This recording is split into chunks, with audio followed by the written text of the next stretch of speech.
in something. You got to believe in your dreams. I didn't have a father there. He wasn't present. And my mother was surrounded on drugs at the time. And the only stable person I had in my family was my grandmother. And no matter what, I had to find resources in my imagination to create. So I really need you guys to really understand that you must pretend it before you can be it. Right? You have to role play. I mean, it's very, very important that you must pretend it before it can happen. I mean, I never would imagine that we can create a culture in the city of Chicago where now in our community there are healthier alternatives to fast food. Now, 10 years ago, it didn't exist. All we ate was fried food, saturated fats, and whatever. Other nationalities fed us. Now we're in a situation now that we're making a difference. Now we are eating healthier and tying into healthier food options that when you're eating better, you think better. We didn't really understand that, right? But there's a connection with diet and decision making, right? Yeah. Now, what's a thing is, I've been trying to figure this out my whole life. How can I make an impact? You know, how can I be on the wall of historians of saying I made a difference in my community? And even those that have an opportunity to own their own businesses right now need to understand that we must plant a seed in our community before we go outside of our communities. We cannot abandon our own people. If you look at any other nationality, they always invest or put money back into their countries or into their culture. We must do that. We must train our children to do that. And you all must remember that is your obligation. That's your obligation, right? You have to do it. It's mandatory.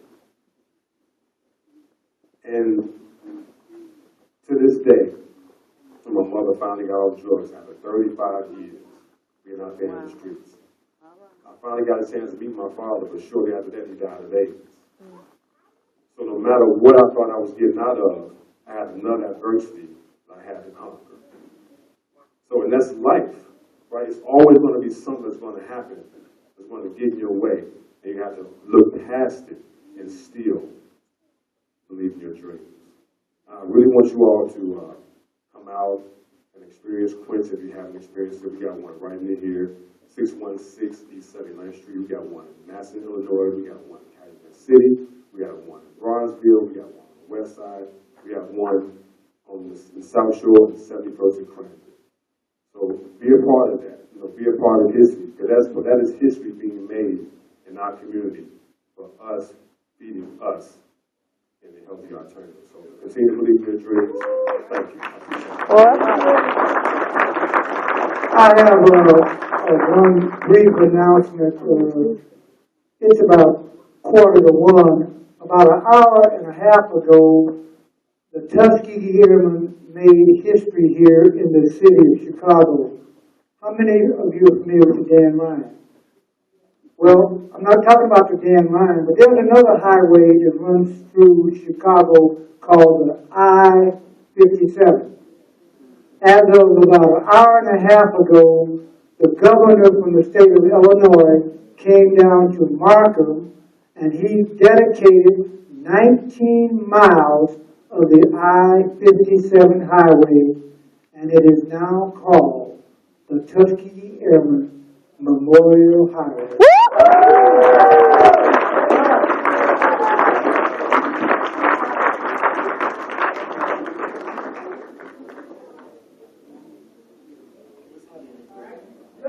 Ladies and gentlemen, I just want to thank everybody again, and let's hear it for our educators.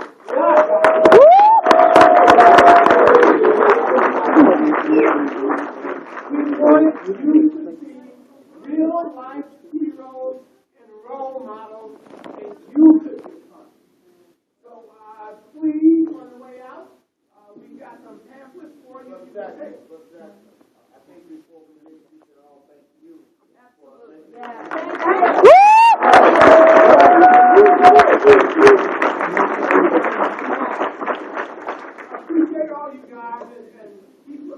We're going to keep doing things like this. And there's a whole